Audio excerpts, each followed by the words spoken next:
¿Y qué les parece trasladarle esta consulta sobre cómo está viviendo, si hay o no clima electoral, a quien fuera precandidata en las pasadas elecciones internas, en este caso por el Partido Nacional, Roxana Corberán? ¿Cómo anda? Muy bien, muy amables de poder compartir ¿Hay con o no ustedes hoy. clima de elecciones? ¿Cómo lo ve? Yo creo que se están calentando los motores. Está bien. Que recién la Tarde, se gente... están calentando. Sí, pero igual, porque como que la gente se está poniendo de vuelta en caja, digamos, terminaron las internas y como que agosto, septiembre todo el mundo tranquilo y ahora octubre ya... Ahora sí. Ahora sí, va a ser el mes del movimiento. Hablaba con Victoria Gadea, politóloga, y ella me decía, bueno, ni tan tan ni muy muy. O a veces nos quejamos de lo largo que son los procesos electorales, que arranca y parece que no termina más, porque en los hechos arranca en las internas en junio de un año y termina en mayo del año siguiente. Duran prácticamente, con las elecciones departamentales, duran prácticamente un año entero, desde junio hasta mayo del año próximo. Es verdad. Y decía, y a veces nos quejamos que pasamos todo el año hablando de elecciones, o que ni bien terminó la elección, los candidatos principales ya están haciendo campaña para la próxima, y después decimos, ufa, falta un mes y todavía no hay campaña. Bueno, capaz que ni pelado ni con dos pelucas, ¿no? Bueno, puede ser. Lo que pasa que es verdad que el proceso a veces es demasiado largo y para los que estamos en las temáticas se está siempre pensando en eso. Claro. Pero doña María está pensando en sus problemas cotidianos y tiene razón. Y más que nosotros tenemos ahora en octubre el voto obligatorio. Entonces ahí es donde la gente realmente se pone en caja porque dice, no tengo... A ver, ¿qué voto? ¿Qué hago? De acuerdo. Es ahí el momento, ¿no? Porque realmente podría, bueno, no sé, capaz que en algún momento sería bueno no tener tantas elecciones y de repente unificar. Hay algún proyecto por ahí de acortar todo el proceso, ¿no? Hay alguna idea, pero bueno, no ha sido prioritario. El motivo por el cual la invitamos tiene que ver con una propuesta suya, justamente ahora en campaña, de habilitar la adopción internacional, adopción de niños, y lograr el cero niño en el INAU. Es una propuesta que usted dio en llamar Nacidos X. Cuénteme en qué consiste. Bueno, acá tenemos que distinguir dos aspectos. Primero que hace como 30 años que estoy con el tema de Nacidos X, cuando ni me imaginaba que me iba a meter en la política. Pues una preocupación que tengo desde niña, porque tengo, bueno, amigos adoptados, tenía compañeritas adoptadas, o sea... de acuerdo a determinadas circunstancias vividas, le tomé amor a realmente a ese instituto. Y el tema de los Nacidos X, hay que distinguirlo, que es una propuesta para el Uruguay y para nuestro derecho interno, sin perjuicio de que también existe todos los temas de adopción internacional por los tratados que Uruguay ya ratificó. Pero la propuesta Nacidos X es la siguiente. Es inspirada en el derecho francés, ¿sí? Y es la progenitora que decide no tener su bebé, tiene la opción Nacidos X cuando ingresa a la institución que va a tener familia, sea pública o privada, botón Nacido X, entonces allí se le garantiza el anonimato y los padres adoptivos, ya hay una lista de padres adoptivos previamente estudiados. Entonces se le entrega inmediatamente a esos padres su hijo adoptivo Nacido X. Dentro del hospital. Dentro de la institución, no pasa por ningún otro lado. Sí, la propuesta que nosotros hicimos un proyecto de ley que en otra ONG que yo integro lo propusimos cuando las tratativas de la luz, bueno, no tuvo andamiento y ahora seguimos con nuestra propuesta. Es más, diría yo que no me quisiera morir sin convencerlos. Bien. Entonces llega, inmediatamente quedan los padres adoptivos, pero también se le hace una instrucción, digamos, a esa progenitora y se le da en el proyecto que nosotros armamos 90 días para arrepentirse. Si se arrepiente, ahí puede volver a la madre. Después, absolutamente, como se garantiza el anonimato, eso queda, digamos, el trámite terminado. Al cumplirse los 3 meses el plazo o 90 días, exacto. Ya, pero eso, si la madre al día 91 se arrepiente, venció el plazo. Pero eso no desalienta a quien de alguna manera también va a adoptar, porque vos te encariñás con un bebé, lo tuviste 3 meses en tu casa y resulta que la madre biológica se arrepintió. Bueno, esto existe, digamos, también en otros países. ¿Y qué pasa? Es la manera de sacar, digamos, en estos casos a las familias de acogida, porque ustedes saben que existen aquellas familias que tienen por un tiempo hasta que reubican a los chicos, que los tienen en contención. Entonces, ¿qué pasa? Yo he visto casos, porque si hay un tema que lo conozco, en lo teórico y en la práctica, porque conozco familias de acogida, vi a esos niños irse con 1 año y medio, 2 o más. Entonces, justamente lo que se trata es de evitar todo eso, porque obviamente después el padre adoptivo no quiere ni saber que tengan relación con aquella familia y demás. Y, hay casos que sí, hay casos que no. Pero es peor el desarraigo, porque hasta yo extrañaba aquel niño que veía cada rato allí, en esa casa. Entonces ellos mismos decían, yo no sé por qué, cuando los abandonan al nacer, porque bueno, acá no existe el sistema, porque ellos mismos te decían, las familias de acogida, ¿por qué no se lo dan inmediatamente? No, porque tienen que estudiar las familias. Pero señor mío, vamos a estudiarlas antes, vamos a tener un listado ya de familias estudiadas y ya les entregamos a sus hijos. Y eso ya no tenemos la primera etapa de la vida que es tan importante. Y además, ¿para qué estar en una institución?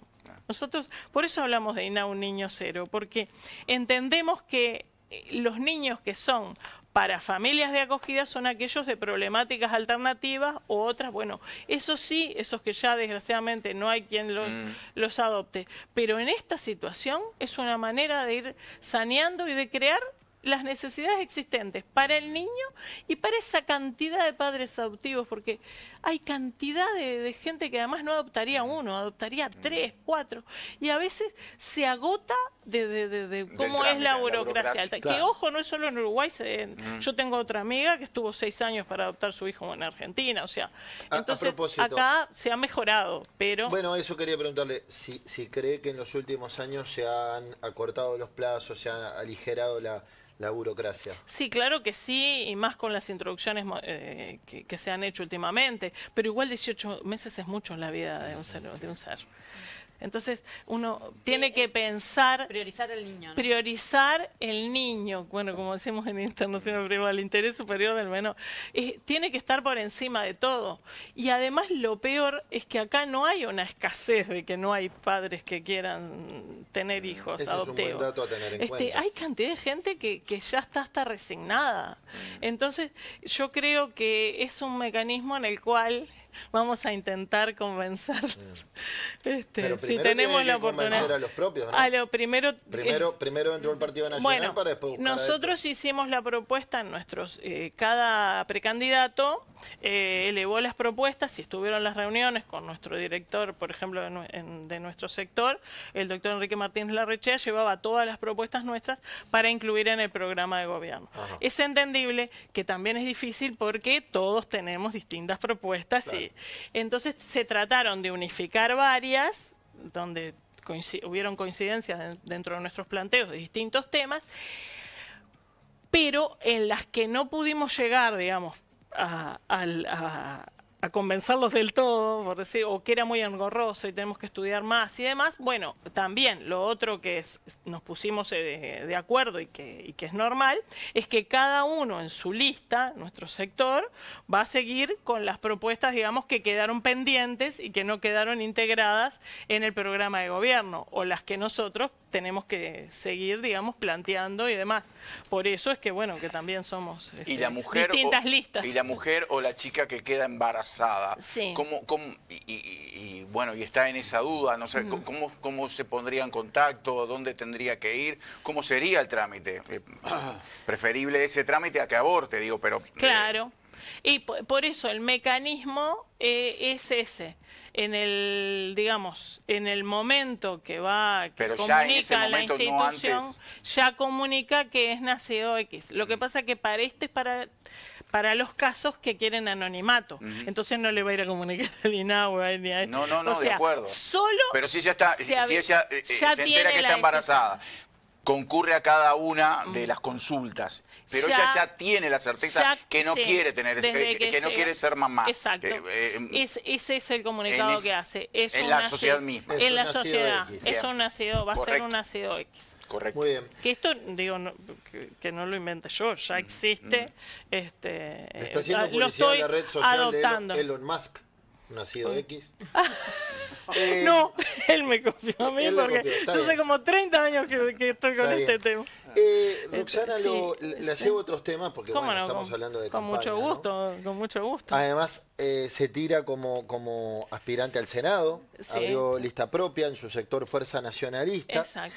Y un poco estaría bueno de repente gente que tiene pensado votar al Partido Nacional, pero quizás no tiene claro qué lista votar, o indecisos que ahora está viendo esta entrevista y dice, bueno, ¿y por qué la debería votar a ella? Y le tiro una pregunta porque quizás puede ser parte de una explicación válida. Previo a las internas supimos que usted era abogada, oriunda de Pando, y que se inspiraba en Milei. Quería hacer la Milei uruguaya. ¿Cómo es esto? ¿Qué es lo que le entusiasma de Milei? Bueno, creo que yo nunca dije que quería ser. Me han comparado. Te han catalogado. Me han catalogado. O sea, desde afuera la ven a usted similar a Milei. ¿Qué pasa? Que yo defiendo, porque voy a hacer una aclaración, porque mi padre que me está mirando del cielo diría, no puede ser, la que te enseñó sobre la libertad fui yo. Mi padre era un francés que estaba siempre inculcándome la libertad. Entonces, claro, son esos puntos en común. Es más, me hicieron una entrevista y de broma me pusieron, y es cierto, yo pensaba que Voltaire era tío mío, tanto que papá me decía, no piensa como usted, pero defiendo hasta la muerte defender lo contrario. Entonces, es verdad. Hay quienes dicen que esa frase no es de Voltaire. Bueno, está bien, pero no mi padre me la decía. Está bien. Y entonces, ¿qué pasa? Es verdad que siempre estuve dentro de la defensa de la libertad, y yo además me defiendo que en las otras elecciones nuestro eslogan era libertad para evolucionar. Entonces digo, no te quiero decir que le gané a Milei, pero vayamos al meollo. Lo que me interesa saber es dónde ve similitudes. ¿Dónde se vieron las coincidencias? Las coincidencias obviamente se ven en que nosotros planteamos, y seguimos planteando, si fuera por nosotros, una reducción muy importante en el Estado, que consideramos que es muy necesaria, la reducción de impuestos. Yo siempre digo, si llegáramos a lograr dentro de lo que nosotros planteamos, porque a veces nosotros decimos que nuestro sector es causas, ¿no? Este tema de la adopción y eliminar el IAS, y seguimos estudiando eliminar el tope jubilatorio para cambiar, digamos, la situación en ese aspecto, y después también nosotros planteamos varias eliminaciones de impuestos. En su momento, el impuesto a las herencias, porque a veces a uno le puede llegar algo y después resulta que se lo queda a la municipalidad porque no pudiste pagar. Y miren que hay situaciones que han sucedido, porque a mí lo que me mata es que yo, a pesar de que soy abogada y que estoy siempre dentro de los marcos jurídicos, soy muy pragmática, entonces siempre me fijo en las problemáticas de la realidad. Y toda mi barra, digamos, a pesar de que somos muy variados, coincidimos en ese tipo de propuestas, ¿no? Varias, y también, bueno, nosotros también planteamos, obviamente, la reducción del IVA en la canasta básica, bajar el IRPF, en fin. Estamos muy enfrascados en la reducción del Estado y en la reducción de los impuestos. ¿Cree que la clase política es una casta?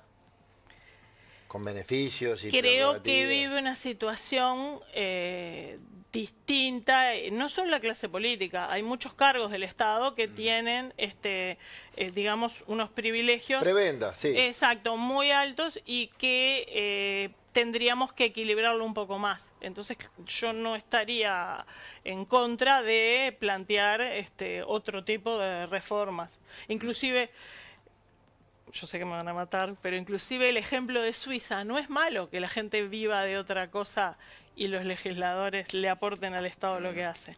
Creo que en Uruguay no sería fácil, y yo por ejemplo, en lo de la adopción, yo creo que voy a convencer a muchos si se me da la posibilidad de estar sentada en el Parlamento.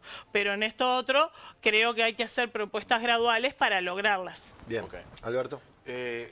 Cobran, dos consultas, dos. Una, no, le pregunto una opinión sobre una situación que une a 3 mujeres del Partido Nacional. ¿Cómo vio la designación de la candidata a la vicepresidencia? ¿Cómo vio lo que pasó con Laura Raffo, que ella dice que no le cumplieron la palabra? ¿Y cómo vio lo de la fiscal Fossati, que se fue y ahora en las últimas horas anunció una agrupación Blancos con Ojeda?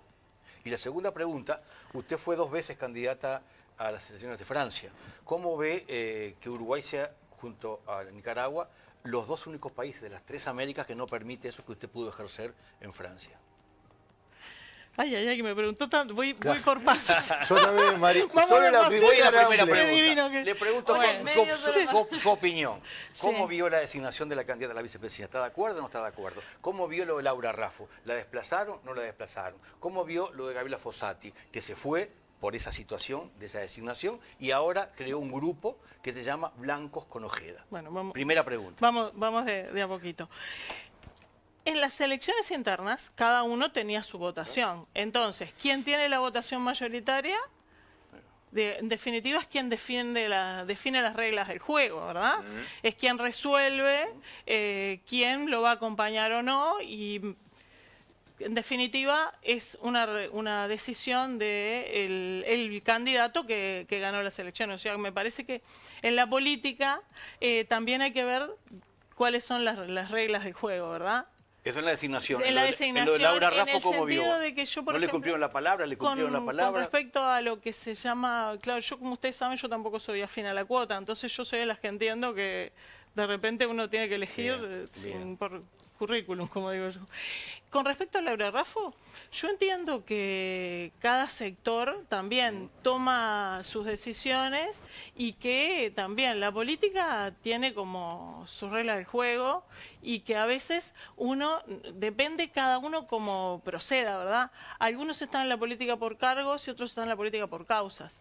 Entonces, creo que a veces los lugares también pueden ser, no sé, irrelevantes. ¿Y lo de Fossati? No me quiero... Y lo de Fossati... Que se retiró por esta justa situación de las dos candidatas y ahora está creando esta agrupación Blancos con Ojeda. Blancos con Ojeda, mire usted. Bueno, también creo que... Yo soy una defensora de la libertad. Entonces, opinar las decisiones de los demás a veces como que me cuesta porque... Tengo un sector donde a veces unos opinan blanco y otros opinan negro y son debates maravillosos. En el caso de Fossati, bueno, entiendo que estará tomando ejemplos de otras otros sectores que nos han acompañado y de otras de fuerzas que nos han acompañado, que empiezan a apelar digamos, a los puntos en común y buscan semejanzas y diferencias. En fin, yo en ese tema como que es la voluntad de ellos. Y la segunda pregunta tiene que ver, tengo entendido que fue candidata dos veces en la elección de Francia. Yo soy francesa. ¿Cómo ve que Uruguay no permita eso? Uruguay y Nicaragua, de Tierra del Fuego, Alaska, son los dos únicos países de las Américas que no lo permiten. Que no tienen. Bueno, yo creo que acá pasó lo que se llama el punto de conexión domicilio, que yo parece que estoy dando una clase, pero cuando nosotros hablamos de cómo nos representan los países, Europa es lo que se llama, toma en cuenta el punto de conexión nacionalidad, que después lo fueron adoptando para la parte únicamente electoral también varios países de América Latina, como usted dice, con ese ejemplo. Y Uruguay se quedó en lo que sería el concepto de domicilio, de residencia, y no lo amplió, por decir de alguna manera. ¿Y qué pasa? Es verdad que son distintas los formatos, digamos, de América Latina y de Europa en sistema electoral, pero es verdad que todo esto va cambiando y somos los únicos que nos hemos quedado con este sistema. Y también, ya que le voy a pasar un aviso de cómo son las elecciones en Francia, que es otra de las cosas que a mí me gustaría un poco poder opinar para que en Uruguay se simplifique, porque es una locura como son las internas y demás. Pues yo siempre digo que en Uruguay hay una democracia cuasi perfecta, no perfecta. ¿Por qué? Porque en las internas no te lleva a la Corte Electoral las listas a los circuitos. Entonces no es igual, es como vos los puedas registrar. Pero lo que sí me gustaría plantear como ejemplo es que, por ejemplo, en el sistema francés, el sistema electoral, las listas están todas a la vista. Entonces están los representantes, allá no es Corte Electoral, es Ministerio del Interior y participación de la gente que se convoca y son ciudadanos que se llaman y demás. Entonces, ¿qué pasa? Están todas las listas arriba de la mesa, también están registradas y vos podés imprimirla, y cuando vas a votar, ¿qué haces? Agarrás más de las que tenés que votar para que no se vea, porque esas listas están todas a la vista. Entonces no hay problema que se pierdan las listas, que se destruyan los circuitos. Entonces al circuito entrás a poner las que no vas a descartar, y ahí queda la votación. Lo mismo a nivel de publicidad política. Los precandidatos, por ejemplo, tienen todos, yo no me acuerdo ahora si es 1 minuto y medio, creo que es, tienen la misma posibilidad de que haya un conocimiento, por lo menos básico, de todos los candidatos. Así que ya que está, les pasé ese. Susana. Sí, Rosana, placer. ¿Cómo andas? Sé que no es tu primera elección como precandidata, tampoco es una compañera de muchos años en el partido. Contame cómo está siendo la experiencia de tener tu propia lista a Senado y en cuántos departamentos está esa lista y cómo ha sido el conformar una agrupación nacional como para poder sacar una lista al Senado, ¿no? Y la verdad que ha sido una experiencia linda, muy enriquecedora, porque yo siempre digo que no puedo decir la expresión "te parece", porque a mí cada vez que me dijeron esto yo terminé candidata. Cuando me plantearon en la intendencia yo dije, ¿te parece? Pum, terminé candidata a la intendencia. Y ahora me dijeron, no, vamos a hacer un sector y no sé qué, y vamos a ver. Y la verdad que terminé precandidata porque me fueron empujando los demás y terminó. Y hoy por hoy nosotros tenemos la lista en todo el país. En todo el país, en todos los departamentos. ¿En todos con el mismo número? Bueno, ahí tenemos algunas asociaciones, porque hay gente que se presentó también con nuestro sublema, y tenemos el 1007 en todos los departamentos, menos en Rocha, que está el 58. Muy bien. A propósito de ir desentrañando su perfil, porque es lo que le interesa a los televidentes, ¿no? Sobre todo si están evaluando votarla o no, les interesa saber cómo piensan esas personas para que después sean sus representantes en el Parlamento. Usted se define como pro vida. Exacto. Ya hablamos en qué cosas la inspira a Javier Milei. Busca implementar la cadena perpetua, cuénteme esto, y que tiene una alternativa para la ley de interrupción voluntaria del embarazo. Esto tiene que ver con lo anterior, que se define pro vida, plantear, que se había promulgado en 2012. Cuénteme. ¿Cuál es la alternativa de esta ley, interrupción voluntaria del embarazo? ¿Y por qué cree? Es este proyecto. Ah, bien. Por eso es yo el mismo proyecto. se lo preguntaba. Antes de abortar, claro, porque yo digo, yo siempre digo lo mismo, es tan grande el gesto del que lo va a adoptar como el gesto del que adopta, es tan grande como la progenitora que dice le voy a dar una Ahora buena me queda vida. claro. Esta propuesta pretende ser una alternativa a esa ley. ¿Y por qué cree que en Uruguay debería implementarse la cadena perpetua? ¿O para qué delitos? Bueno, yo creo que eso en realidad va en el tema de la libertad anticipada. Lo que yo planteo es que en los delitos graves, vieron que a veces hay penas que terminan siendo demasiado cortas. Irrisorias. Porque, claro, entonces, si nosotros en realidad al Uruguay ni precisamos la cadena perpetua, yo en realidad a lo que voy es que termina siendo los hechos, porque ¿qué ocurre? Hay penas que son de 30 años y que se pueden ampliar 15 años más. El problema es la legislación que los permite salir antes. Porque, entonces, hay casos, volvemos a los niños, que a uno creo que es lo que más le duele, es un tema que la sensibiliza. Y obvio, digo, una violación, ¿cómo va a andar a los pocos años afuera otra vez? Porque no estamos hablando de una discusión de iguales, póngale. Estamos hablando de las situaciones graves. Bueno, se supone... Abuso a menores de edades, muchas veces en el propio entorno familiar. Entonces vos decís, ¿cómo es posible que... Vos decís, pero ¿cómo? Sí. Hace 5 años y ya está acá afuera. De hecho es tristísimo, pero vemos en las noticias que estamos anestesiados. A diario. De, no sé, el abuelo que abusaba desde los 4 años hasta que tuvo 13 y 4 años de prisión. Uno después se entera. No, 2 años de prisión. No, ¿cómo 2 años? ¿Cómo? Exactamente. Exacto. Entonces yo digo, bueno, hay cosas de que, porque uno dice, bueno, pero caramba, en estas cosas hay que ser fuerte, hay que estar definido y hay que decir, bueno, hay que promover tal cosa. Si llegara al Parlamento, ¿descartaría insistir con el tema de la interrupción voluntaria del embarazo? ¿O esa agenda prohibida debería volver al Parlamento si por ejemplo, la propuesta de ustedes llega? El proyecto que ya está redactado, el proyecto que les acabo de comentar. Sí, pero me refiero al otro, ¿no? Porque Uruguay tiene sumamente la despenalización aprobada. Uruguay tiene pero Uruguay integra el Pacto de San José-Costa Rica, que en realidad tendría que mantener digamos, ser provida en realidad. ¿Y qué pasa? Yo soy de las que pienso que a veces es mejor ir haciendo este tipo de propuestas como la que hago yo. Yo siempre dijera a un profesor, ay, Roxana, siempre ahora. Porque yo cuando planteo algo, no puedo decirte, no estoy de acuerdo con esto. Yo vengo con lo que no estoy de acuerdo y con lo que te propongo para ver si lo podemos solucionar. Y yo pienso que uno, en la medida que va popularizando lo que proponemos, la gente misma se va... como le gusta, le interesa. A mí se me acercan muchísimos jóvenes a preguntarme este tema.